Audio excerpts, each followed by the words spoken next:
Telegraph and Levon Aronian. This is going to be a tough fight between two fantastic chess players, and they faced each other many times in the tour, David. That's right. So the results you see in front of you, they are just from the Meltwater Champions Chess Tour. They faced each other countless times over the board as well. But in this tour, we do see that Levon Aronian is slightly ahead with 5 wins to Maxime Vachier-Lagrav's 2. They've also knocked each other out in the knockout stages of previous tour events. And with being in the middle of the table, both of these players, Jovanka, do you think this is maybe like a game they have pinpoint? Because getting 1 point in this one could be really crucial. Yeah, precisely that, because this is the first game of the day. This will set the tone for if there is a winner or if there is a loser, then, you know, maybe this is going to be an unlucky day or a lucky day, and that is so important. And both of these players will be giving it their all today. Yeah.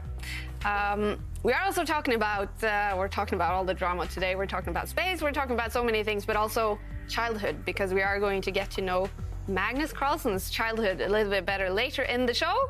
And that's also the theme for the question of today. Yes, because of Magnus Carlsen's childhood, which was revolving around chess, we are super interested in knowing what is your favorite childhood memory, and you can tweet your answer using the hashtag #ChessChamps, and one lucky winner will win an Airthings mini device, which is a fantastic prize. And I look forward to hearing your stories. The funnier the better, and exciting competition. Yep.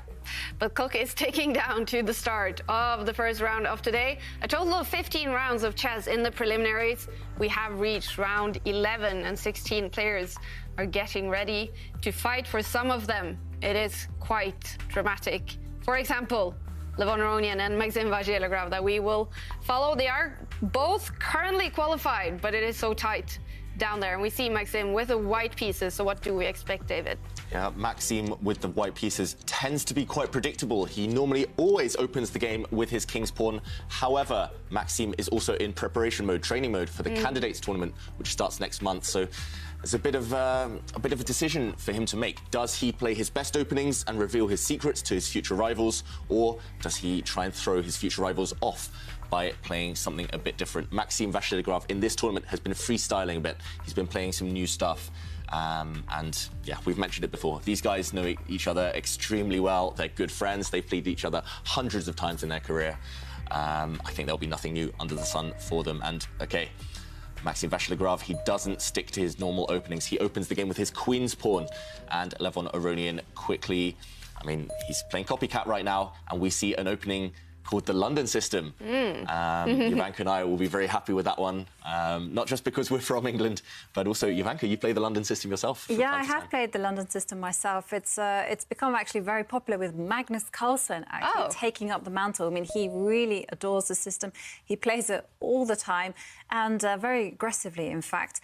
And now we have quite an interesting move, actually, already, because this isn't the main choice for white. It isn't considered the most dynamic possibility.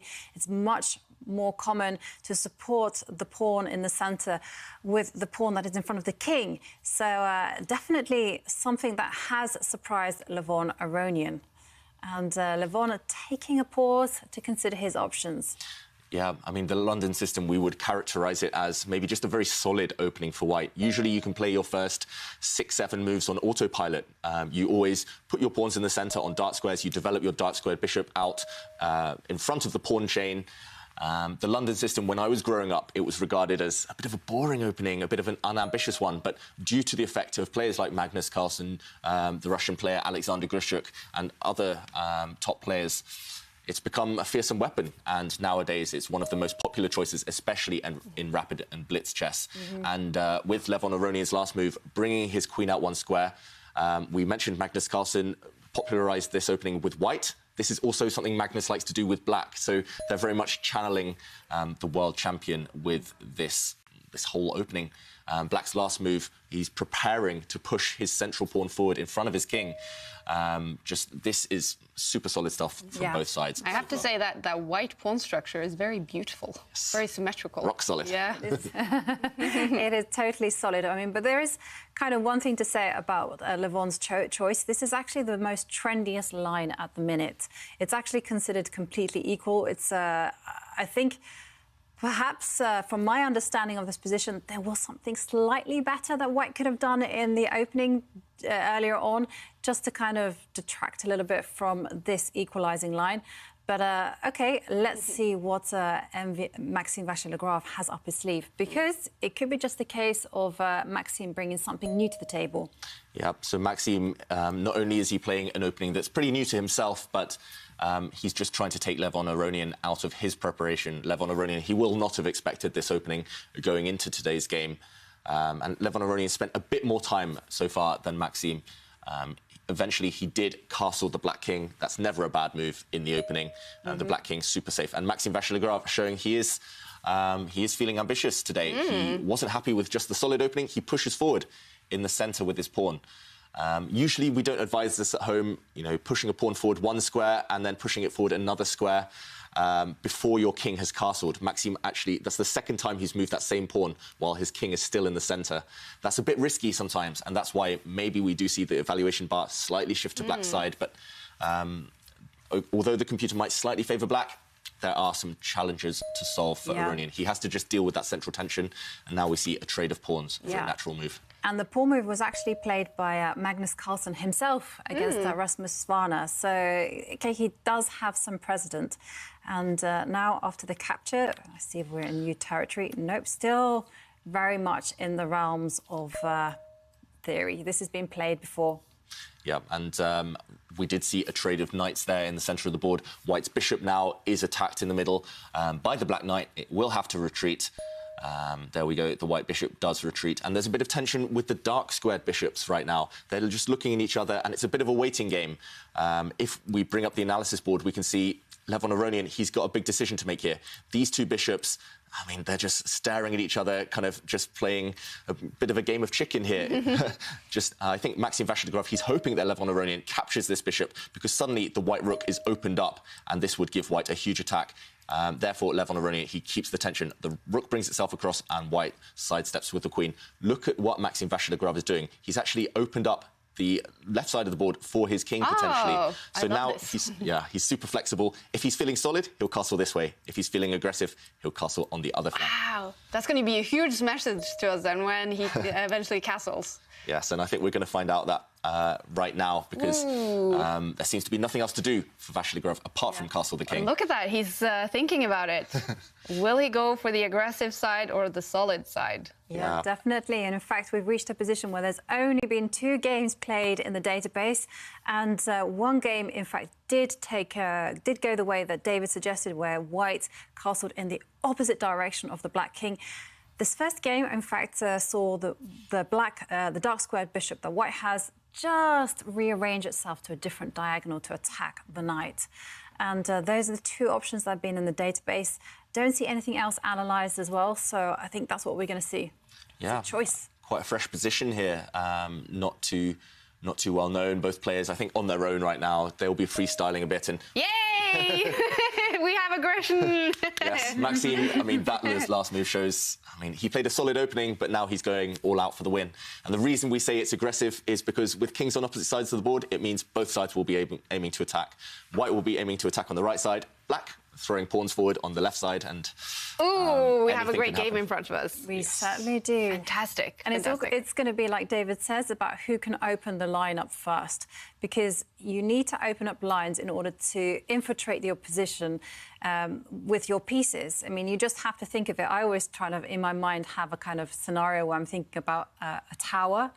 And in the tower, there's troops surrounding it, and they're desperately trying to create lines for the troops to come in. And that's how I think of attack. You know, find those lines, get the king open, and then let your troops come in. Yeah, both kings at the moment, they have a wall in front of them. You just have to break through that wall. You have to at least make a hole in that wall for your pieces to kind of flood through. And right now, I think that's why Levon Aronian is having a bit of a think.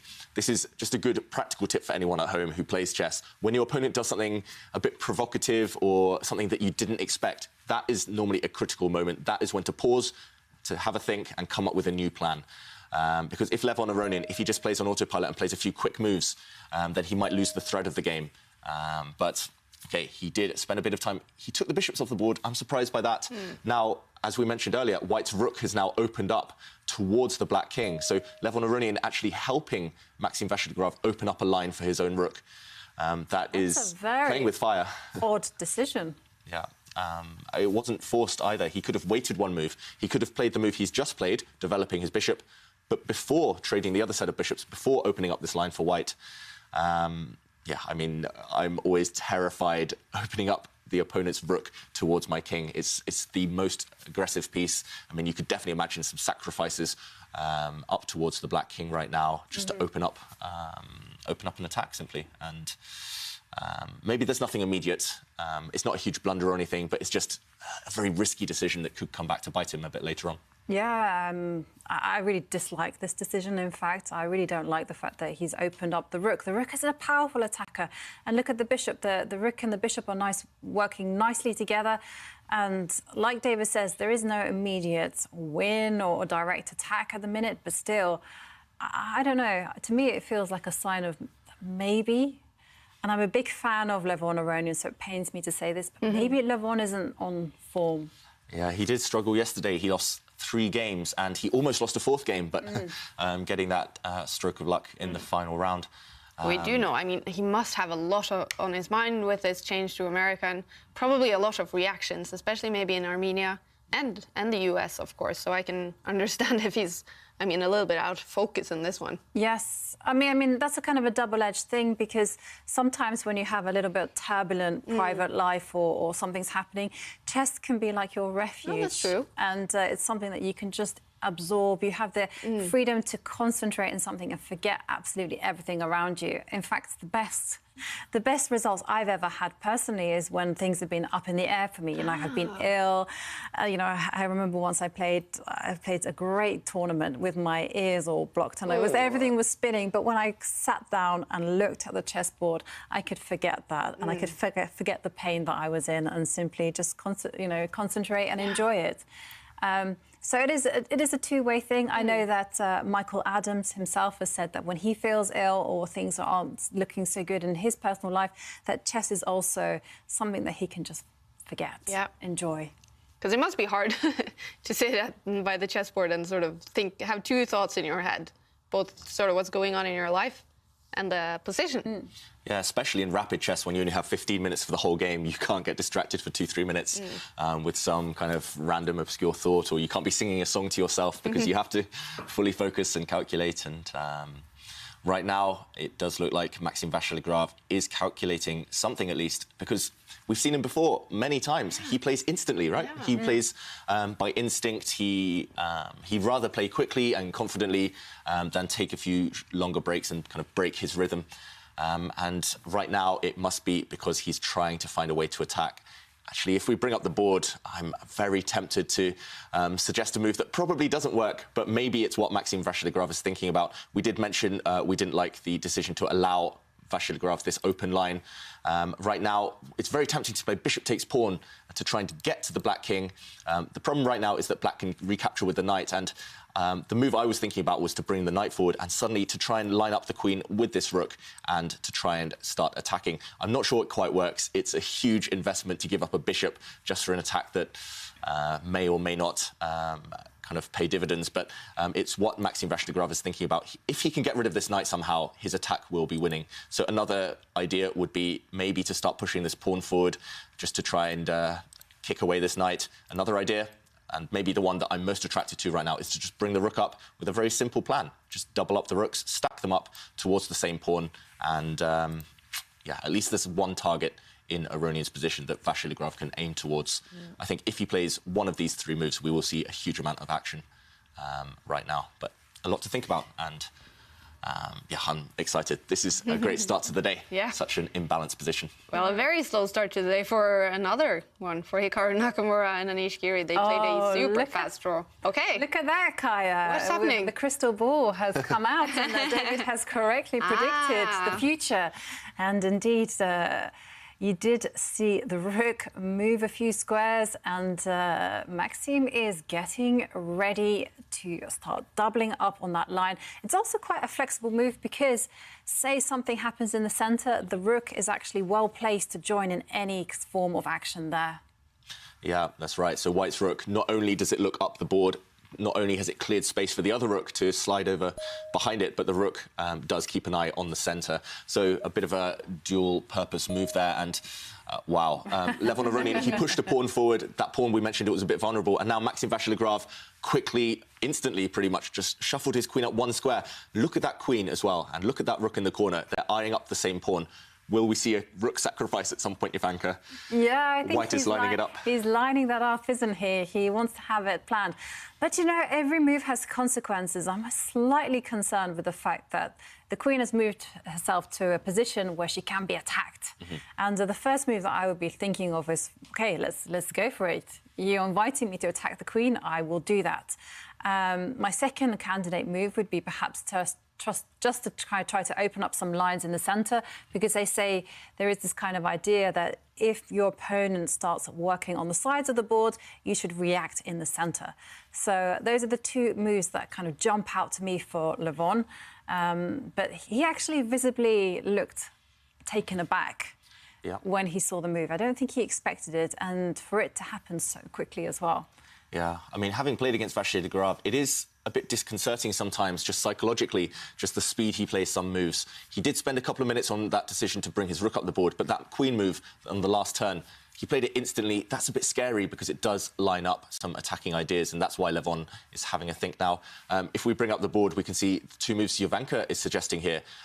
White's last move, pushing the queen up, lining it up against this pawn with the rook, potentially trying to sacrifice there to open up the black king, and therefore your first instinct, Jovanka, is to kick this queen away, to attack this queen. But then the queen will simply slide back, I think. And this knight, we talked about trying to remove it from the vicinity of the black king. Now the knight is far away from the defence. Now any potential sacrifice will gain in power. But I think the most likely move is maybe the other move you suggested, just opening up the centre, swapping off some pawns. And White has a decision to make. You don't really want to recapture with a pawn because now you open up your own king. You don't really want to capture with one of the rooks because the more pieces you trade, the less likely it is you can attack. And if you take with the knight, then there might be some consequences. Maybe black will be super greedy and grab a pawn down here. I'm not sure I would consider it, but it's something at least for the players to think about.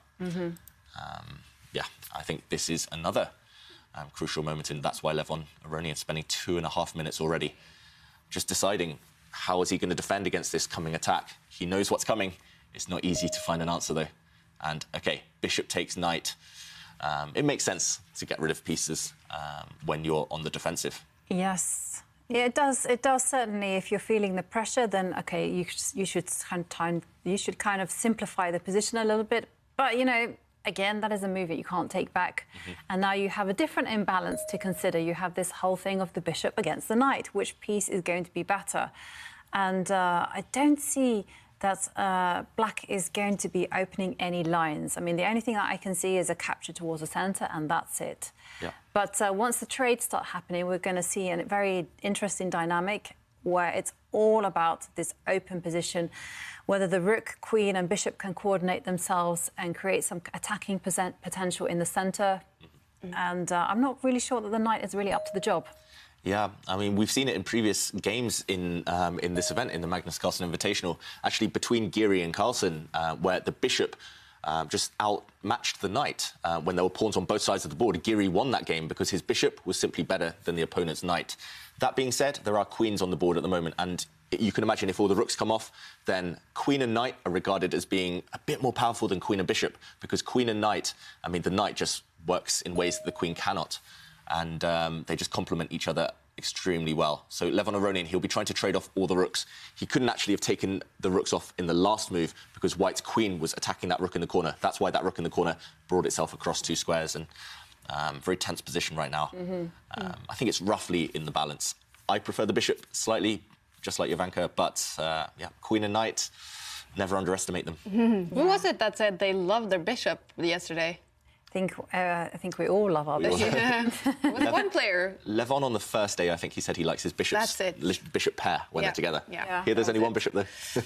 I have to say though, also Maxim's queen has seemed to be very active so far in the game already. Is that kind of unusual with the queen early in the game being very active?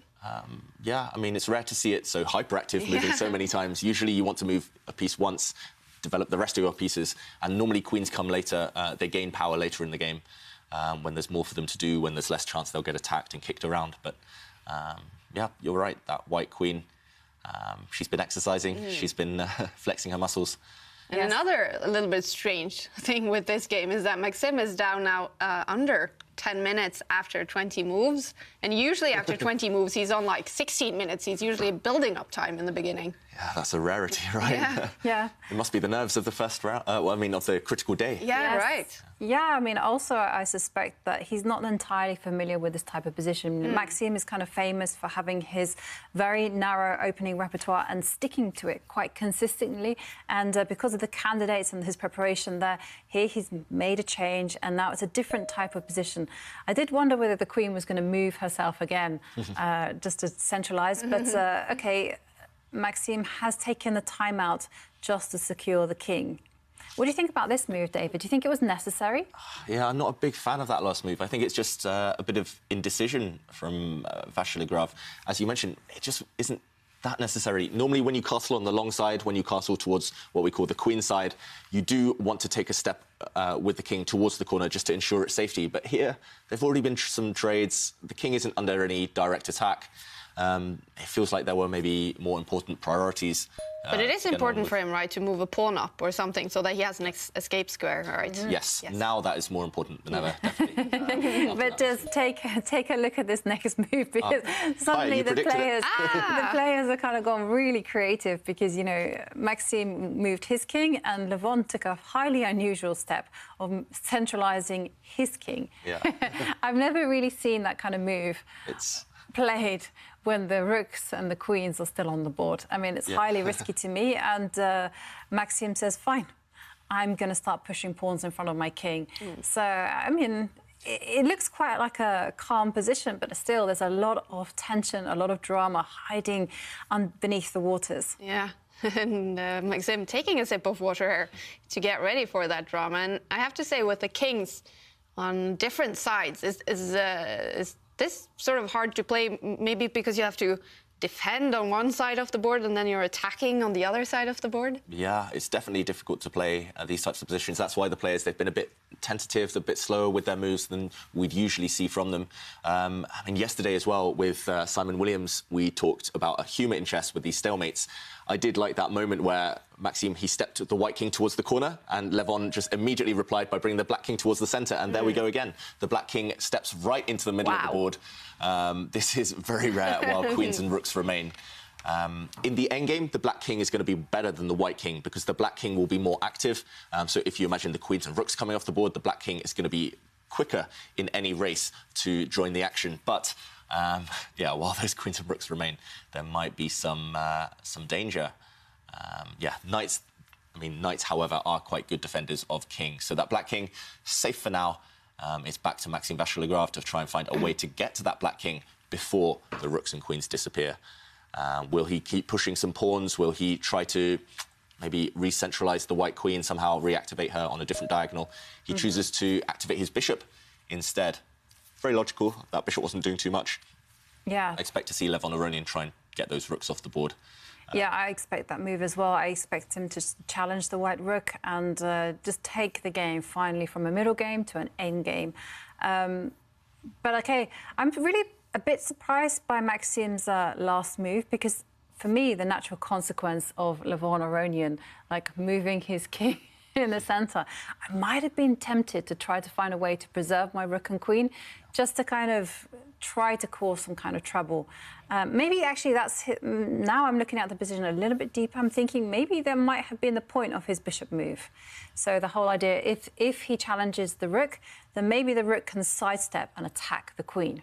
Yeah, I think that is his plan. So the move we're predicting for black, because long-term he wants those rooks off the board to guarantee his king safety, is to play this move, trying to challenge this rook in the centre. And now, as Jovanka mentions, maybe Maxim, he's been preparing to sidestep with his rook, his bishop last move, defending this rook, attacking the black queen. And now there might be a bit of an issue for black to solve. If he, if he just steps to the side, white will drop back this bishop. And later on, white will be aiming to maybe bring his queen forward, bring his rook up to the 7th rank. We talk about rooks being such great pieces when they reach there. But, OK, in the end, Levon Aronian, he offered that queen trade and Maxim Vachiligov immediately went for it. I'm surprised. I would have tried to block this. I would have tried to block that queen exchange, but he took the queens off the board. And now, rook and bishop versus rook and knight. Which one do you prefer, Jovanka? Well, rook and bishop work better than rook and knight. That's the theory. Obviously, it depends on the position itself. But here, I think it's just too balanced. I don't see any special advantage of having the bishop over that knight. Just also in light of the white pawn structure that's on the right side, it's not ideal, to be honest. Yeah, those doubled pawns there we see on the G line for white. They're not weak right now, but because they are doubled, they've lost all flexibility. It's just harder to push them forward. And there we see, quite instructive from Levon Aronian, on the left side of the board, he's put his pawns on dark squares, the opposite to white's bishop. So it's going to be very hard to target those pawns now. Yeah. Kind of an interesting move, actually. For me, that move is actually very double-edged. And I would have been actually reluctant to make a move like that because it's easier now for white to create a passed pawn. Yeah, if the rooks disappear, if the rooks disappear, yeah, exactly. I can start pushing, and perhaps I can start pressurising that side of the board. So I was tempted just to leave my pawn further behind, so it was a bit more of an effort for white to create a passed pawn. Yeah, it's definitely committal, at least, that last decision for black. If he can maybe reroute his knight round to that left side now, then I think black will be doing quite well, but that's quite a common structure. I do notice the top players, they quite like kind of fixing those corner pawns, those we call them rooks pawns because they start on the corner lines. And yeah, top players, they're very reluctant to allow their opponents to start pushing. And look, Levon Aronian, his last two moves, he's just pushed corner pawns. We talk about space being the theme of the tournament, but they're trying to gain space on the sides there. A bit of an alien way, a bit of an unusual way of doing it, but it does make sense in any pawn race later on. Yeah, those pawns, they're ready to start motoring down the board.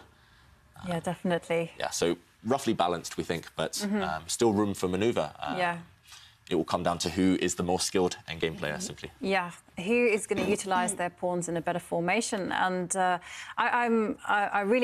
think it would be quite instructive to see what Levon Aronian does on the right side of the board, whether he's able to utilise the knight to attack the white pawns, whether he's able to create a passed pawn, because this is the goal in endgames. You want to push pawns or you want to win your opponent's pawns. And then we're going to, if we were to, then we've dealt with that side, the right side of the board. If we could deal with the left side of the board, this is where there is potential danger for Levon Aronian here, because if white creates a passed pawn there, by passed pawn I mean a pawn that is unchallenged. It has a free route to the promotion square. If that happens, then, well, I'm sorry, black will be in big trouble. Yeah, so if a pawn could just run towards the end of the board with no other pawn to block it off, no rival, then white would be doing great. And now, wow, big decision from Vachiligov. He offers a rook trade. Imagine if the rooks come off the board. Now we would see bishops versus knights in all their glory. And to be honest, I think the bishop might be slightly stronger here because there are pawns on both sides of the board. White has a plan of creating a pawn on this side because if we do a quick count, white has 3 versus 2 advantage on this side of the board, whereas black has a 4 versus 3 advantage on the other side of the board. So it's clear white will be pushing on one side, black on the other flank, and bishops are simply better at supporting pawns. So I think Levon Aronian, he will be tempted to avoid this. He will be tempted to just sidestep with his rook. That being said, if you sidestep, white's rook gets active, and this might be something you want to avoid as well. Difficult decision. Maxim Vachiligov took that quite quickly, this kind of controversial rook move. But then again, if white waited, if he didn't offer this trade of rooks, I think black would have started kind of taking a head start in the pawn race. Is there some statistics on what is better in bishop and knight endgame? Ooh, that's interesting, actually. I don't know any hard numbers, any facts about it, but usually when there are pawns on both sides, at the very top level, you do see that the bishops tend to outmaneuver their rivals. And, I mean, especially in the games of Bobby Fischer, when I was young, I was playing through a lot of his best games, and he liked, I don't know why it was always his light-squared bishop, but he always liked his light-squared bishop against the knight. And he won so many games when it was just bishop versus knight. Wow. In all sorts of openings. So, yeah, I think because of him and the efforts of some others, it's been shown that bishops tend to be a bit better. But while there are no passed pawns for either side right now, it's still going to be hard to break through. And isn't it, when we're talking about time trouble, then maybe the knights are a little bit better because it's a little bit harder to predict. Exactly. They move in circular formations, and so, I mean, it's very easy to anticipate a knight moving forward, but it's the knight moving backwards that often take us all by surprise. In fact, yesterday, Shakirao Mamedyarov lost to Anish Giri because of a backward knight move. He just didn't see that his rook was being attacked because, it was backward. And, this is the thing, you know, but one of the things about this particular time control, it's 15 minutes plus 10 seconds. The players do have the time to calm themselves down if they can. It's very difficult, you know, in the heat of the moment, but, OK, it is possible. And Levon doing a very instructive thing. He's doing what every good endgame player loves to do, and that is use the king. There you go, you can see it's bold. I have a name for it. I call it Benjamin, named after the film Benjamin Button, because Benjamin, of course, he starts off old. Oh, what's happening? OK, we're going to see a repetition of moves. The players have found the draw, and that's it. It's game over. Yeah, the players, I think neither side saw a way to break through, so they found a way to repeat the position. Black gave a couple of checks, the white king dodged, and the black knight retreated, and, they just repeated 3 times. That means a draw. And, very balanced, very cagey game there, but neither side has a reason to be unhappy, I think. Well, it did look like, so I was so excited when Maxim castled longside, queenside. It looked like it was going to be a very fighting, a very interesting game, and it was, but who sort of brought it into this drawish side? I think Levon Aronian, he was just super solid. He saw that there was potentially an attack coming, and he just killed all of Maxim Vachiligrad's hopes to get that attack. He just went for that series of trades, especially at one point exchanging a bishop for a knight. And he just found, I think he found all the key moves to make sure there was no danger for him. All right. So we're going to head into another game then in round 11, and it is a game between 17-year-old Alireza Firouzja against Wesley So. And Alireza Firouzja, he is currently in 6th place after 3 games now, has finished. So he has to be fighting today as well.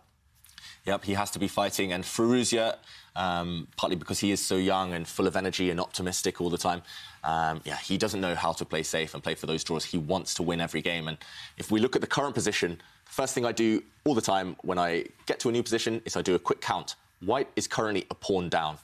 So black, a pawn ahead. However, if you look at that last move, White's bishop is scarily close to that black king. Black's king, it's looking a bit shaky right now. So Firouzja, he's playing for the attack. He's trying to justify the fact he's a pawn down by going for checkmate. If White can't checkmate that black king, though, then White's simply a pawn down. And look at the clock times. Firouzja, 4 minutes down on the clock. Wesley So's last move, bringing the king forward, is quite a nice one. The king is much safer there. I expect to see sooner or later Wesley So play knight takes bishop, knight capturing White's light-squared bishop just to remove a potential attacker, and maybe there's no way through to get to that black king. I mean, we do have the saying in chess that things are only a weakness if your opponents can exploit them. And you can see the dark squares around the black king are just horrible. And you can look at the white bishop that is sat there, supported by a pawn on an outpost, cannot be chased away. And that looks amazing. However, if we take a look at the black forces, you can see that the queen and the bishop are lined up. And if the white queen moves away, it is going to be a deadly checkmate. And this really stops the queen from joining in the attack. And that is why Firouzja has retreated the bishop. He wants to cover that dangerous square. But the question now becomes, how is White going to open lines? How is White going to break through and justify that material deficit? I think it's very, very difficult. I don't see an immediate way. Yeah, I mean, the Black King is super weak with no real pieces to defend it. But the problem is, when you bring your queen up, there's no way to sneak in. The Black King is covering all the entry squares, and you're only attacking with 2 pieces. Something Jovanka taught me is that 3 is the magic number, and if you've only got 2 attacking pieces, it's often not enough.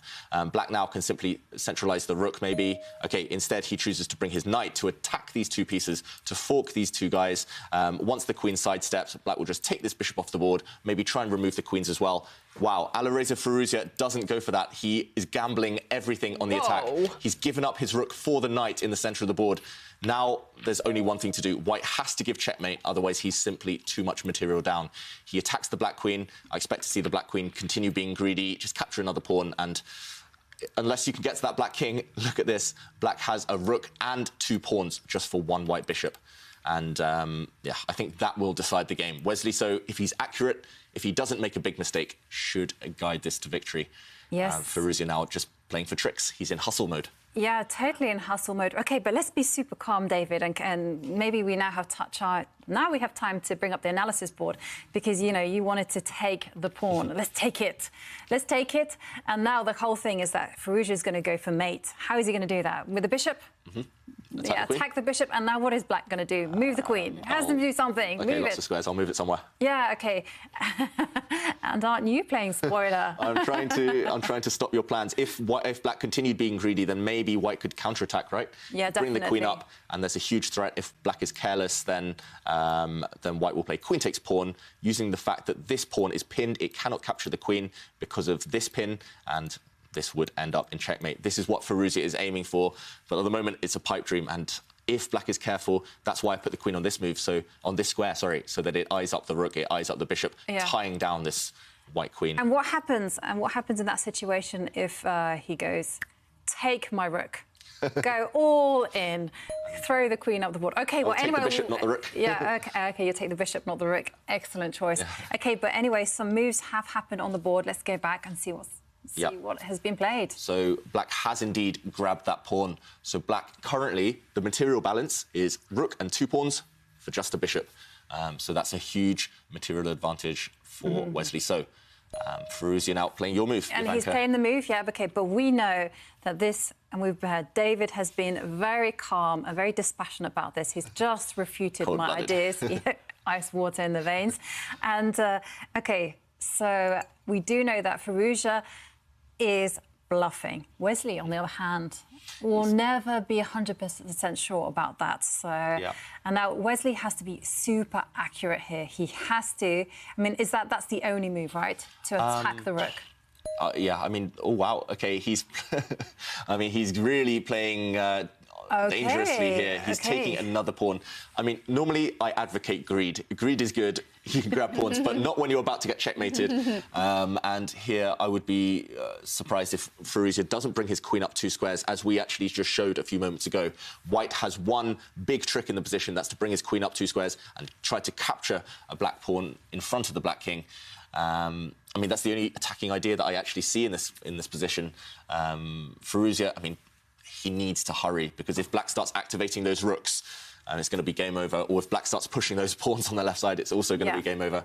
And has to be quick. And again, if the queen manoeuvres herself to a good square to attack the rook or to attack the bishop, it's going to be all over. Wow. So now we're looking at a one-shot. OK, and I was wondering about this intermediate move. You know, it's crafty. He just attacks the queen gives check, and now the king should move, right, David? Yep, I think the king should move. I'm surprised Firouzja is thinking I would just shift that king to the corner. Yes. OK, there he goes. Shift that king to the corner. Now the White King at least is super safe. The Black Queen a bit offside, off in a different galaxy. So you have to pounce while that queen and the threat is still there. The queen still wants to move 2 squares and threaten checkmate. And, OK, so Wesley So has now attacked the bishop with his queen. He's trying to prevent this. Again. And the clock is ticking for Firouzja. Exactly. He is down to 20 seconds on the clock now. This is intense. Yeah. For the 17-year-old. Yeah, Firouzja. Yeah, Firouzja, I've noticed he does spend a lot of time in these types of games, but I've played him so many times online in bullet chess, blitz chess, where you only have a minute or 3 minutes for the whole game, and he's super quick. So when he needs to be, he will be able to adapt and kind of up that pace. But in such a complex position, it's, I mean, every move, he needs to be accurate to just survive, to keep it going. And just look at the drama in the tournament right now, because Timur Ajabov and Jan Nepomniachtchi both won their games. So this means it's getting even tighter on the table, and especially on the middle of the table, where they are fighting to qualify for top 8. And Alireza Firouzja, he really should avoid a loss here. Yeah, I mean, those guys, that's why they're so famous and so successful throughout their careers. They win when they need to, and now the pressure's on all their rivals around them in that table, including Firouzja. Actually, Wesley So, I think, he's pausing at this moment because he underestimated White's last move. White is still trying to kick the black queen away. The black queen was just trying to play a kind of spoiler role, just trying to annoy the white pieces from behind. So the black queen keeping an eye on the rook and the bishop right now. Firouzja needs to keep kicking that black queen away. There we go. And Firouzja, he's doing a great job so far, despite his lack of time, of just trying to force Wesley So to find the best squares for the queen. Yes. It's not easy. The black queen still, I mean, it's going to get kicked around wherever it goes. Yeah, exactly. I mean, if she takes a step diagonally backwards, she's going to get kicked away by the rook. I mean, this is a key kind of point, actually, that the queen has to maintain, the black queen has to maintain contact with that light-squared bishop. Otherwise, things could go wrong. In fact, things could go wrong if you just place your queen on the wrong square. Yeah, so Wesley So has to be careful now. And if we just quickly bring up the analysis board, there's actually the reason he's thinking right now is because he wants to put his queen back and he wants to trade off the queens. But suddenly we'll see a really kind of weird and unusual scenario. We might actually see it on the board with the queens coming off, and White will continue the attack. Even without the queens, he'll push his pawn forward, and whatever Black does, suddenly he'll bring his king forward, bring his rook across, and even with the queens off the board, the force of these two bishops means that the black king is not safe. This one would still actually, I think, be quite good for White, quite promising, because Black's king, there's just no way to get out of the kind of eye line of those bishops. So that's the problem for Wesley. So he wanted to play this move originally. This was his plan, but he's underestimated the attack. Let's go back to the players and see how Wesley So deals with this. He could repeat the moves, or if he's feeling brave, he'll try and trade those queens and try to survive. Wow, what a game. Yeah. Yeah, we joined a great... What a round 11. Definitely, you know, I think Wesley made some little bit of inaccuracies and suddenly has allowed Alireza to just whip up an attack. And it's very, very dangerous. I would be tempted here just to accept the draw. Yeah. Would you take the draw, or you know, the clock situation is you have just under 2 minutes. Yeah, it's hard psychologically to take the draw because Wesley So, he knows he must know he was winning a few moves ago. But he has lost the thread of it, and you don't want to be facing one of the best attackers in the world, Firouzja, when you've got just 1 minute on the clock. Oh, interesting angle. Does Wesley know that he's actually lost the thread? Will he, will he carry on pushing as hard as he can for the victory? Normally, he's quite pragmatic. He'll take the draw if there's any risk, right? Yes. But there's no real risk for him, right? I don't know. Oh, OK, he's repeating the position. If he brings his queen down one square again, we will see the position repeat itself for the third time. Yeah. So this is the key moment. Will Wesley So play for the win? No. No. Nope. Threefold repetition and a draw. All right, but it is a dramatic game, a very fun and interesting game. Alireza Firouzja, is he getting lucky here with a draw eventually? He made his own luck. He actually, even though he had less than 1 minute, he found all the best moves, all the most accurate moves to test Wesley So, to scare Wesley So, and no, he earned his draw in the end. Yeah, are you impressed by the 17-year-old again, Jovanka? Yeah, I'm very impressed. I'm very impressed that he took the game into a very complex position, and ultimately Wesley went wrong, and he found his chances. Yeah. So well done to Alireza. You know, well earned draw. And so take us through it as well, David, because this was a lot of fun. Yeah, I think this was just after the moment we joined the game, and here I think Wesley So started to go slightly wrong. He got a bit too greedy. The move I was suggesting, bringing the queen up one square, he keeps an eye on this bishop, keeps an eye on this rook, and note that the queen, it can't be attacked right now. So Black's queen would play a really annoying role in the defence. White's pieces are just tied down and there's no way Firouzja can attack. Instead, Wesley got a bit greedy. He snatched a pawn at the edge of the board, and this gave White time to start attacking the black queen. And in this position, the problem for Wesley is that there's a huge threat. White is simply threatening to walk his queen up the board, take this pawn. As we saw, this would end in checkmate because of a pin along this diagonal. Instead, Wesley, he did bring his queen across, but after Firouzja started kicking the queen around, Wesley decided, OK, it's too risky to play for the win. If he trades queens, White's attack continues. White will push a pawn forward, again making use of this pin, this recurring idea, and no matter what Black does, pushing a pawn, suddenly the White pieces all combine perfectly. The rook, the two bishops. I think, actually, White has a winning attack in this position. Firouzja finding all those resources to scare Wesley so, but Wesley, he'll be looking back on a chance missed.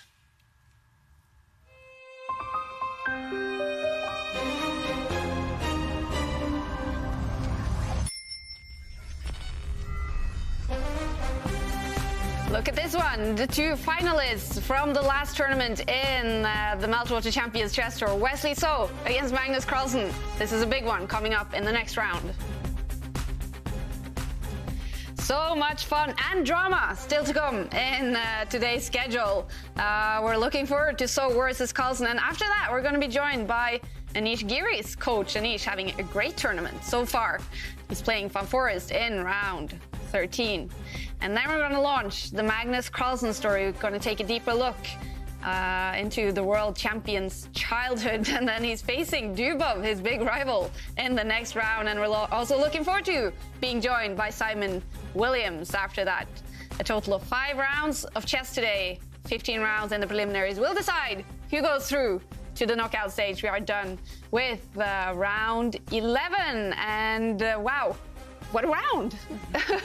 I mean, so it's still many games being decided with a winner. We can definitely see, I think, David, that players are fighting to get through to the knockout stage here. Yeah, I mean, it's just unheard of in top-level chess. Even before today, 50 decisive games in the preliminary stage. It looks like 5 decisive games out of 8 in this round.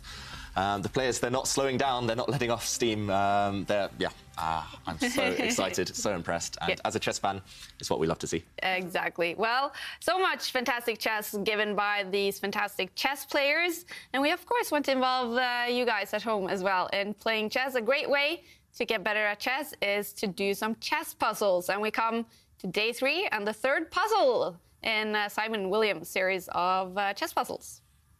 Well, hello, viewers. You may recognize my face by now.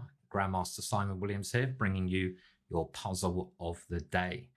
Now, this one is historically quite a brilliant puzzle and moment in history.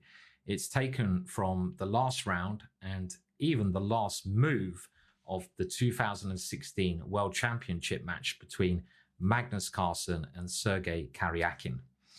Now, the move that Magnus played in this position, which I'm hoping some of you might find, is a tremendous way to become world champion. It's the best ever end to a world championship match ever.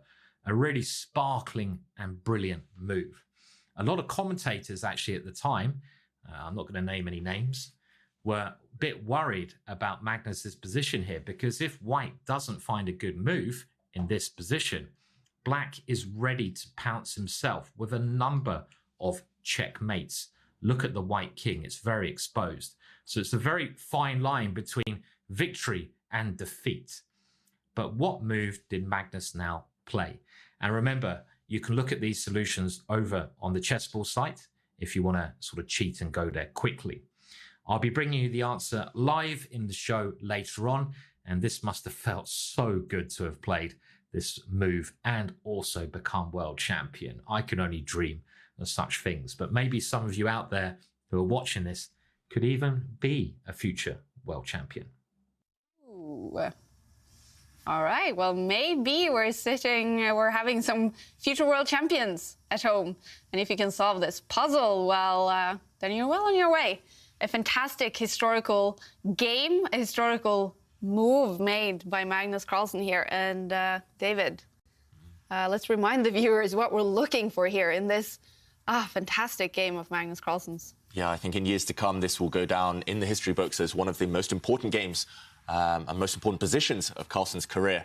In this position, we are looking from the white side. It's Magnus Carlsen to move, and that's the question for you guys at home. Find the winning move, and we should add, every move other than this move actually loses the game for white. So the stakes are high. You have to find this move, otherwise you lose. Okay, so this is one of those puzzles, actually, where there's only one move. One move, but it actually wins the game. Yeah, no draws in this one. You either win or you lose. How often do we see that in top chess? That sort of make the right move or die? It's quite rare, I must say. I write a newspaper column where I have to find a puzzle each week, and it's so hard finding scenarios like this. That's why this position is so unique and so spectacular. So at this point in the World Championship match in New York in 2016, when Magnus and Sergei was sitting with this position, at this point, was actually Karyakin thinking, I am winning this game then? I think he might have done. Magnus did see this a couple of moves in advance, which is impressive, but if I were Karyakin here, I would have been thinking, OK, I'm just winning as black. Yes, I remember I was watching the game live. I was following the official commentary. And I remember Judith Polgar, who's now an ambassador with the Play Magnus group. She was commenting, and she, suddenly she let out this little laugh, and she said, and yeah, Magnus then played the move. The genius, Judith Polgar. Wow. OK, well, you can find this puzzle on our Instagram account, Twitter account, Facebook account, if you want to check it out. You do have a few hours to solve it before Simon will give the answer live in the show after round 14. All right. We're heading into a very, very exciting game in round 2. We're going to follow Magnus Carlsen versus Wesley. So the two finalists, not only from the last tournament, but also from the first tournament in the Meltwater Champions Chess Tour. And Askild has, of course, been in touch with Wesley So and asked him about his great games against Magnus Carlsen. Welcome to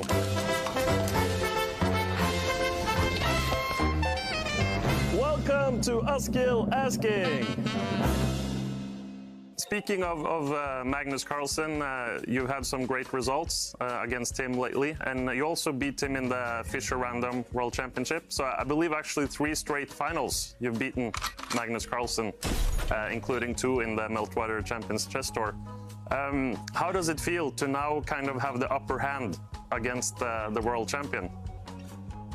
No, I mean, he did beat me in the quarterfinals in one of the tournaments last year. So at the end of the day, I'm glad to beat Magnus from time to time. But at the same time, I'm only number 8 in the world in terms of classical rating, and that's really what I'm trying to improve. So I don't think I'm anywhere near Magnus level, but on a good day, I can beat him. And also the last few months, his play has been quite inconsistent. So if he's not in his best form, then other players could also win against him from time to time. Many people talk about this Magnus effect when they're playing against him. Maybe a bit more afraid compared to playing other players and so on. How do you experience this going into a game versus Magnus? Yeah, that's true, because the last few years he's had huge runs where he's just unstoppable. Like, I think he has this 100 game no lose streak, or yeah, 125 games, I believe, without a loss, actually. 125. Yeah. Many people will argue that you are one of the big favorites also for this one. What do you think about that yourself, going into this major tournament? Yeah, it's been very surprising, because the scaling tournament and also the Opera Meltwater, I faced Magnus Carlsen in the finals, and I believe he was the big favorite in the first one, also the favorite in the third one. So it's very surprising result for me to win those 2 times. So he goes through these runs where he seems very invincible, and he wins games easily and effortlessly. And that's when players start to fear him, like they just want to make a quick draw when facing Magnus and then play against others, etc., etc. But when Magnus is in his best form, I think he's basically just unstoppable. Thank you. Catch you later. I'm loving these. And Wesley So trying to talk himself down a little bit. But it is the fact, David, he has beaten Magnus in 3 straight finals. Fischer Random World Championship, Skilling Open, and the Opera Euro Rapid. So for Magnus Carlsen going into this game, do you think it's extra prestigious for him? Definitely. Magnus, he remembers. He's got a score to settle. Well, he's got 3 scores to settle. Yeah. And, yeah, Magnus, we heard him say it yesterday. He's aiming to top these preliminary groups so he gets a better seeding in the knockout stages. Right. Wesley, he only talks himself down, though. It's just how he works. He likes to play with no expectations, no pressure on himself. That's when he thrives. We've seen it before. And, yeah, it's hard to predict this one. Both players, I think, will be going for the win. Wesley So, 27. Magnus Carlsen, 30 years old. We know Magnus was a child prodigy. Was Wesley as well? Yes, Wesley was also, I think most of his grandmasters playing were in fact fantastically strong as young kids. Actually, it's very difficult to think of a grandmaster, a top grandmaster who wasn't a child prodigy. But, you know, that ties in very nicely. I guess I'm looking at 2 child prodigies here. Actually. It was a long time ago. Yeah, well, it does tie in nicely with our quiz of the day. Ah, right. Because we are asking everyone, in light of Magnus Carlsen's childhood story coming up, what is your most favourite childhood memory? And you can tweet your answer using the hashtag #ChessChamps, and we would love to hear them. And one lucky winner will win an Air Things mini device. And we have had some answers, and we especially liked some from Nikolai Westilius Hansen, who says his favourite childhood memory is crushing the spirits of all his co-students in a game of tag.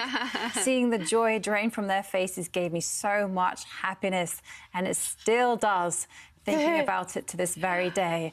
Yeah, I can kind of see that.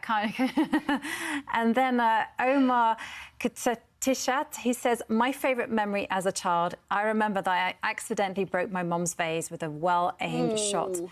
Don't worry, I got away with it. Wow, clever already back then. Yes, I like that one as well.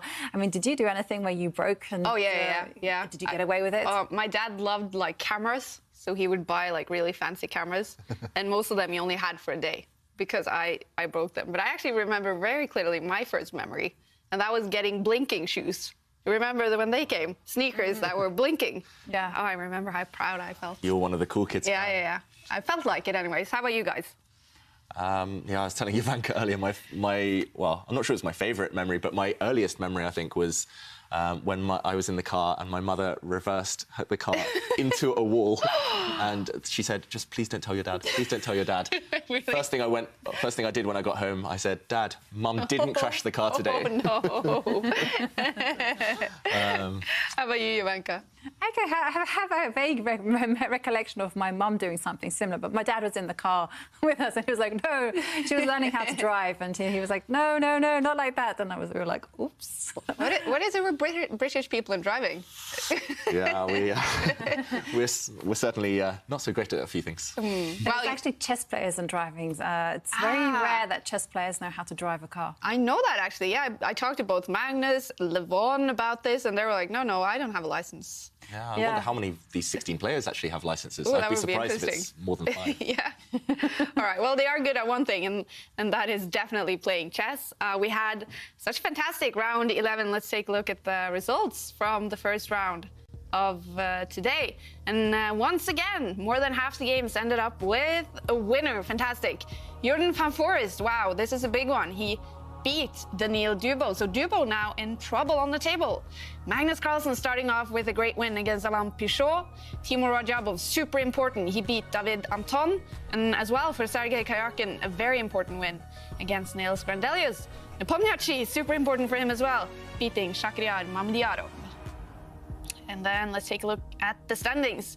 With 4 rounds to go in the preliminaries, now Anish Giri and Magnus Carlsen, they are tied in top of the table. We still have Wesley So and Hikaru Nakamura, both on 7 points. They keep following each other. 2 players on 6.5 points. Alireza Firouzja, even with that draw in the last round, he's still up there. So is MVL, Sergei Karyakin now. He is on the top 8 of the table with 6 points.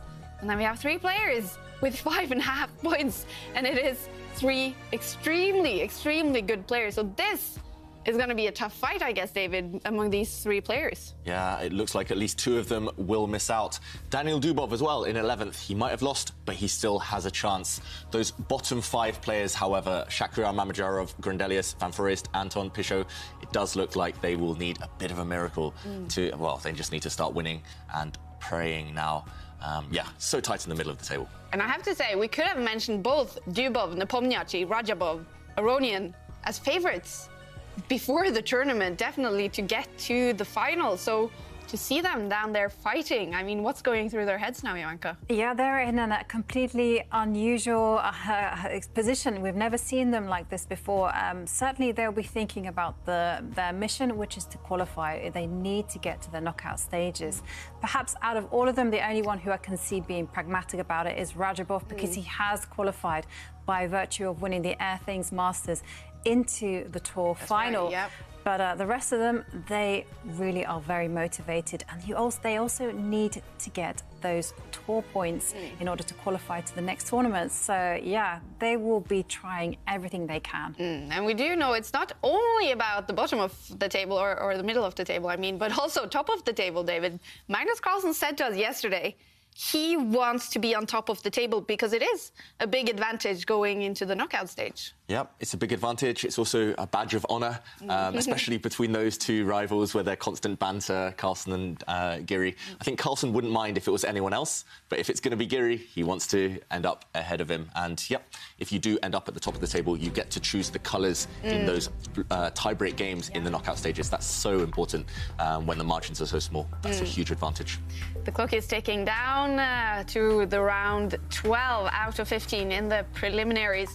It's getting late for quite a few of the players. The Von Aronian, 9 o'clock in the evening. So it is for Shakhriyar Mamedyarov, Magnus Carlsen. He's sitting at 6 o'clock. I think that must be his favorite time to play chess. He seems fresh in the evening. And now let's take a look at the 8 games that we will follow in round 12. It's going to be one of the players on top of the table, Anish Giri. He's playing Jan Nepomniachtchi with a win in the last one. Sergei Karyakin fighting in the middle of the table. He's now facing Shakhriyar Mamedyarov. And then we have Timur Radjabov, also coming from a win, now facing Nils Grandelius. And then we have Alain Pichot, a tough start to the day for him, playing David Anton. Von Aronian fighting in the middle of the table, and now he's facing Alireza Firouzja, the fantastic 17-year-old. Daniil Dubov coming from a devastating loss, and now he's up against another player in the middle of the table, Maxim Vachier-Lagrave. Then Hikaru Nakamura, he is playing Jordan Van Foreest.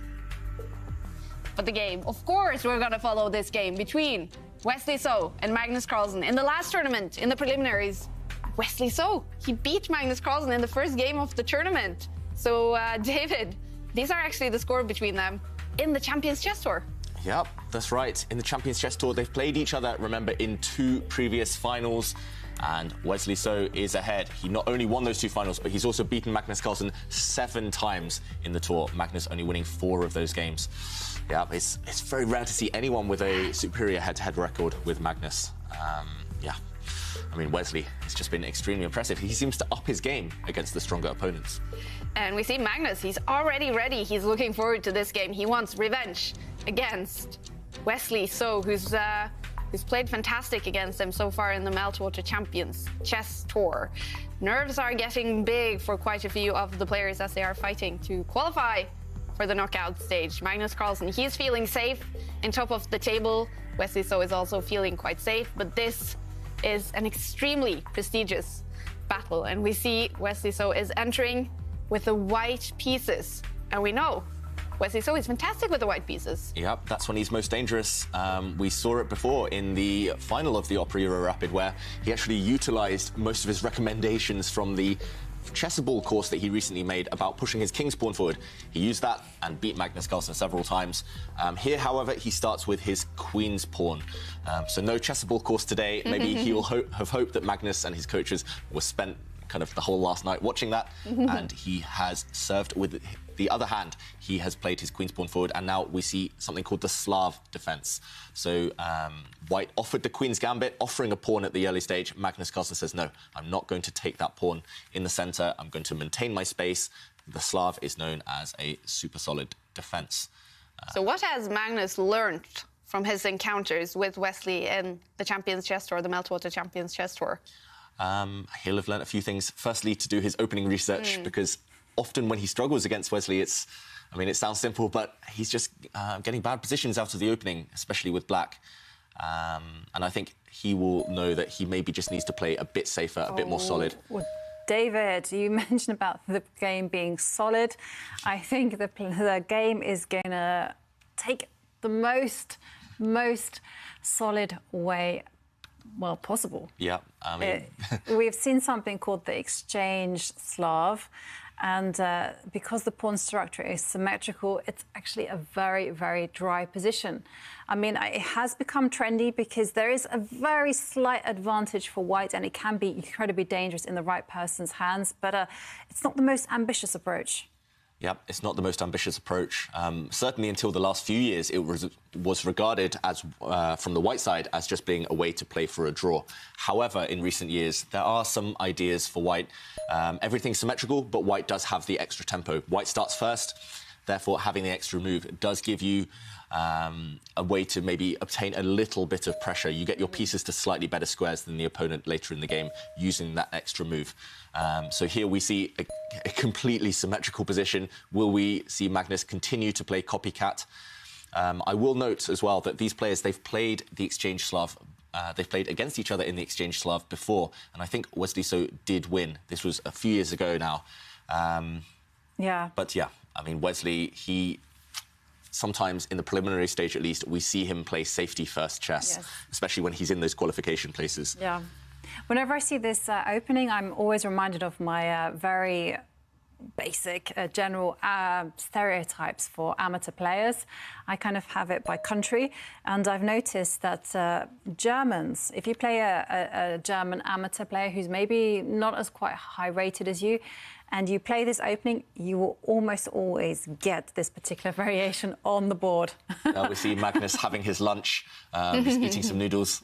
That's dangerous, actually, to eat. You know, when I play chess, I'm very careful with my timings of when I eat lunch or dinner. Yeah. You know, you don't want to be eating anything substantial during the game because then you might feel sleepy. Yeah, you feel bloated, sleepy, uncomfortable. Exactly. And I always kind of time it so it's like 1.5 hours before a game that I'll be having my lunch. Yeah, it does show that Magnus is quite relaxed, though. He's not too worried about his position right now. What a choice of meal, though, to out with a white shirt. Yeah. Very brave. And noodles as well. Noodles is kind of like the muckiest thing to eat. Exactly. It always sort of just drips down. So let's see. Not only are we following the excitement of this game, let's see if Magnus Carlsen can keep his white shirt clean. Yeah, and noodles might be a messy dish, but the position is not messy at all. Almost complete symmetry. With Magnus's last move, he is offering a trade of bishops, though. If Wesley takes those bishops off the board, I would be surprised if either side is able to kind of create any real imbalance later on. It should just be... yeah, the more trades that happen simply with this exactly symmetrical pawn structure, the closer we get to a draw. So if Wesley So wants to win, he will probably just either retreat his dark squared bishop 1 square, or he will just leave his dark squared bishop there. Let's see, I think Wesley So, he's just taking a more strategic decision right now. OK, I was going to say it's kind of playing for a draw if you take the bishops off, but Wesley So, he did bring his knight to the edge of the board, eyeing up his opponent's bishop. So there might be some small ideas there. We might see another bishop versus knight scenario where there's with a different arrangement, different assortment of pieces, there will be chances for both sides. It is a bit risky, though, playing for this strategy by Wesley So, because Magnus Carlsen, he can't, sometimes nowadays he aims for positions that are really complex just so he can kind of show off his general understanding of the game. But in dry positions, he's renowned as the best player of his generation. He's a bit like Capablanca, Karpov. When there's no risk in the position, he slowly outmaneuvers the opponent. I'm a bit baffled, actually, by Wesley's choice of chasing that light squared bishop, because it's my understanding that knights were Well, by my understanding, I mean, I've always enjoyed playing with knights when I get this particular pawn structure, because knights can control the squares. The bishop, on the other hand, can't do anything. Yeah. So I'm a little bit confused. I mean, maybe he's just going to go for some knight takes bishop, bishop, you know, some whole series of trades, trade nearly all the minor pieces, and then just agree a draw. Yeah, you make a good point, Ivanka. It's not clear why Wesley So is going for Black's bishop. Because if we look at the central pawn structure, the centre is pretty much blocked right now. Those pawns, I mean, no pawns are really going to move in that middle of the board. So knights will be, well, simply more flexible in positions with blocked structures in the centre. Meanwhile, OK, Wesley does agree with that, and he takes the opponent's knight off with his bishop. Look at that last move as well by Wesley. So lining up his rook with the black queen. The black queen is not going to feel entirely comfortable. Will Magnus have to waste another move with that black queen? He says no. OK, he's just going to castle the king. And, yeah, big decision here for Wesley. Does he try to move that white knight to attack the black queen, create a discovered attack with his rook? Does he just castle his own king, play copycat? Does he take off the black bishop? Either way, no matter what he does, I can't really see any kind of clear path to creating something for Wesley. So, OK, he takes off a bishop. Almost complete symmetry here. Black does have a set of doubled pawns in front of the black king, but those doubled pawns, they're not a weakness. They protect each other. Wesley So, he's playing for the draw now. It's clear with that offer of a queen trade. If the queens come off, I think the players, yeah, they'll kind of virtually, silently shake hands. Do you think Magnus will just agree to the draw? Because, you know, Magnus actually is one of the most combative players around. He does tend to get drawish positions, but normally he's very insistent that you play them out, that you prove that you know how to draw. Yeah. And I'm just seeing by his move where he's declined the queen exchange, that he's saying no. Yeah, that shows he's... Let's play. You haven't played the most ambitious opening. I think I've equalised. Let's continue. Yeah, I mean, I love that decision by Magnus Carlsen. He's on a bit of a winning streak right now. He won a few games towards the end of yesterday. He won the first game today. So he's feeling confident, and that's why he avoided the trade of queens. If the queens disappeared, there was just not enough material to win the game. That's why Magnus kept the queens on the board. It's still completely balanced, this position, but at least he's saying to Wesley, even if the game is a draw, I'm going to try and beat you if I can. I'm going to try and outmaneuver you, going to keep the tension. And, OK, Magnus bringing his rook towards the open line, trying to challenge white on that left side of the board. That's where it's all going to happen, on that left flank. It's going to be about who can... I mean, there's only one open line in the position. Who can control that one over the next few moves? No, I had a thought, you know, Magnus was quite... vocal about how he is chasing the points, and I wonder whether that's to secure a spot on the tour final. Because, you know, if you win the major, you get a kind of an automatic spot on the tour final. But if you don't, then it's all about collecting those points. Yeah. So he's kind of just trying to keep that route open for him, since he hasn't been so successful. Yeah, actually, when I saw Magnus last week, we were talking about San Francisco, where hopefully the tour finals will take place. And we were talking about how great San Francisco would be. And then one of the group made a joke. He said, oh, Magnus, only if you get there. And Magnus kind of shrugged as if he was like, yeah, I'm going to be there. I'm going to get to the final. I love the way you casually name drop Magnus. I was just chilling with my homies. I mean, you were talking about the final. I mean, Magnus was talking about it too. I know. I was just saying, I think it's quite cool. I don't know him. He's a stranger. Anyway, yeah, so Magnus's last move, just dropping back with the black queen. Yeah, this one I expect to see a bit of manoeuvring for the next few moves while both sides come up with a plan. The issue as well, I mentioned there's only one open file in the position, one open line. The issue with that is that we could see a mass exodus of all the rooks disappearing from the board. If we bring up the analysis board, actually, we can see, I think maybe Wesley So's most logical move or most tempting move might just be to drop his knight back to clear this line for all the rooks.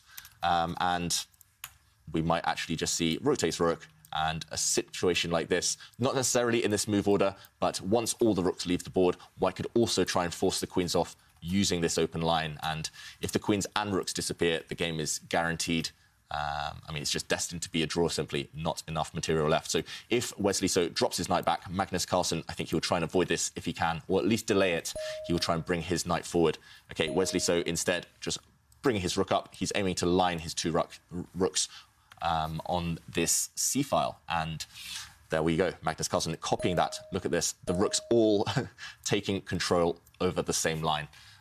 Still a lot of tension. Wesley So's knight is currently a bit awkward in the way, but once he moves it, all the rooks will disappear from the board. Yeah. Yeah, no, sorry, I'm still smiling about like, if you get there. If you get there from to San Francisco, and he's like, yeah, I'll get there.